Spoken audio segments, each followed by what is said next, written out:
हमारा अगला प्रश्न है, निम्न कथनों में तार्किक संबंध पता कीजिए और अंतर्भाव चिन्ह का उपयोग करके दर्शाइए। कथन यहाँ पर दिया हुआ है। कथन ए सच दैट इस प्रकार त्रिभुज ABC के सभी अंतःकोण बराबर हैं।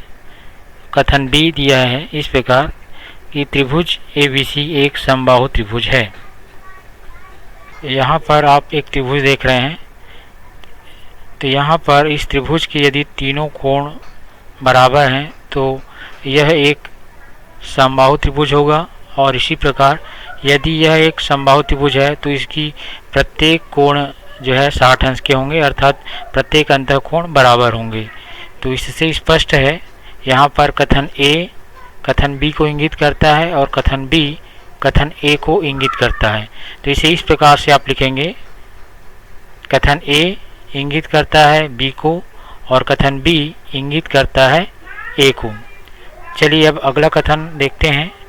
अगला कथन है T such that P of A equal to 0, और दूसरा कथन है S इस प्रकार परिभाषित है, x ऋण a बहुपद PA का एक गुणनखंड है। तो शेषफल प्रमेय से हम जानते हैं x माइनस a बहुपद P ऑफ A का एक गुणनखंड है, तो इसका शेषफल P ऑफ A बराबर 0 होगा। इसी प्रकार से गुणनखंड प्रमेय से यदि शेषफल P ऑफ A बराबर 0 है तो x माइनस a बहुपद PA का एक गुणनखंड होगा। तो इस प्रकार से ये दोनों कथन एक दूसरे को इंगित करते हैं। तो इसे हम इस प्रकार से सांकेतिक रूप में लिखेंगे, T इंगित करता है S को और S इंगित करेगा T को। चलिए अगला कथन देखते हैं। अगला कथन है P सच दैट इस प्रकार परिभाषित है, x और y दो विषम संख्याएं हैं, तथा कथन Q इस प्रकार परिभाषित है, x धन y एक सम संख्या है।